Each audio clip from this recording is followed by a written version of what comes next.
Hi everybody! Hi everyone, it's Tinuke. Welcome back to Tinuke Sees the World. I'm so glad you're here. Tulum Part 2.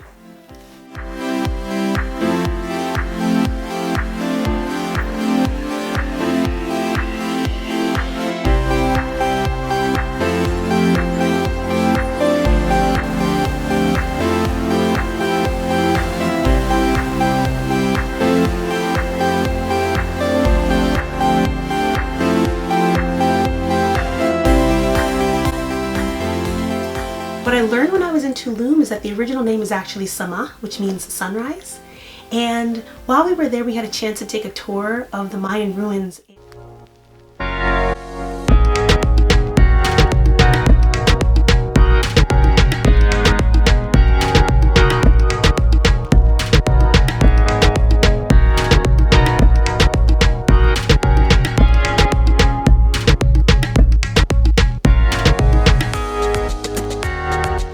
There were these pools of natural forming water called cenotes. Some of my friends had a chance to go to the cenotes, and I didn't have a chance to go while I was there, which made me kind of sad. I'm sure I can go back one day and take a swim in a cenote. Many of the pyramids were built with water structures underneath them. So what would happen is the water structure would balance and provide moisture for the pyramid that was built on top of it. Because there's been a significant amount of climate change, water is being removed from this particular area, and as a result, we're seeing that a lot of these structures are starting to crumble. Structures that have been around for generations. So here is the map of Tulum. You see? Is it focused? There we go. Here's the map of Tulum. The Mar Caribe is up here. And as we entered from this southern region, and we're able to take a tour all throughout here to see the ruins and everything.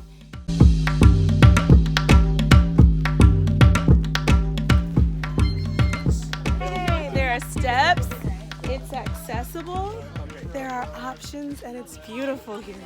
It was accessible, it was beautiful, our tour guide was incredible and kind and so knowledgeable and so brilliant and just cared so much about the culture itself, the culture of his people, and that inspired me.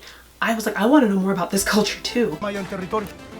They found Mayan cities in Georgia, in Florida recently, and some of them in Texas. So this is how far the Mayas went to, okay? Eventually, archaeologists of your country, they will let you know where exactly they are in those states of the United States. It's how far they spread out. And Tulum, in this vast territory, is the only city, see, of this civilization that was built right on the shore, facing the Caribbean. All the cities of this civilization were built far from the shore, because the only natural disasters that we have in this part of the continent are the hurricanes. Tulum was the original name? Sama. Sama. Sunrise. Sunrise. See, but the main buildings, see, the main buildings, religious, were always oriented with Venus. Venus during the whole synodic cycle of 580-40s. Learning about the fact that the individuals who resided in this particular region who were of Mayan descent believed that Venus was a planet to be worshipped. I was moved to know that human beings are capable of creating such beautiful things. One of my dearest friends was getting married to the man of her dreams, and I was in the wedding. I hope everyone will have a chance to be in a wedding one day. It's a surreal, marvelous experience. The day is like a whirlwind. Everyone's getting their hair and their makeup done, or if you're like me, you're doing it yourself because you want to beat your face at a certain angle. And it was really just so joyous and pleasant. There was music and there was singing and there was just so much love. I think the thing that I love the most about going somewhere to participate in a wedding is that there's so much love, and it just reminds you to take a minute, step back, breathe, and revel in the wonder that is our amazing world.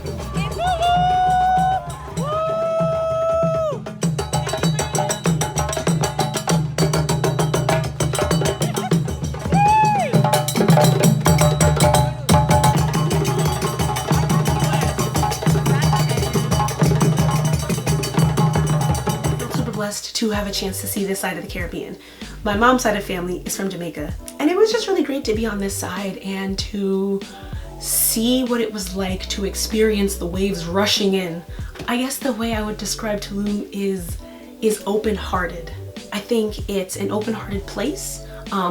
There's a good amount of tourism there as well. While I was there, I tried to speak as much Spanish as I could, and I think people were very forgiving of my Spanish abilities and nevertheless acknowledged that I was trying. I have never lived in a Spanish-speaking country before, even though I've studied Spanish from when I was a little girl in schools, so I was able to make do. But there's nothing like living in a country for a while so that the language can really just wash over you and you can learn what people really say and what the difference is between textbook terminology and real stuff. And I had a chance to bring home a little dream catcher. There we go. This was hand knit in Tulum. They're spun uniquely and beautifully, and there's a little bit of cloth, a little bit of feathers. I'm afraid they're not vegan, y'all. I don't know how these feathers were acquired, but nevertheless, it is pretty beautiful. So I wanted to bring one of these back and share with you all this sweet little dream catcher. The thing that I loved the most about Tulum was the pace. I felt very free. Sometimes when you live in a metropolitan area, and I live in Philly, the pace can be so overwhelming and you get so used to rushing all the time. What I love the most about Tulum is that being there felt like a chance to just take a deep breath and be present. I didn't want any day to end. I wanted to stay there for as long as I could and just soak up every second of every minute and just be surrounded by love and happiness and delicious food. Thank you so much for watching. Be sure to subscribe below, like, and let us know what you think about Mexico. Bye!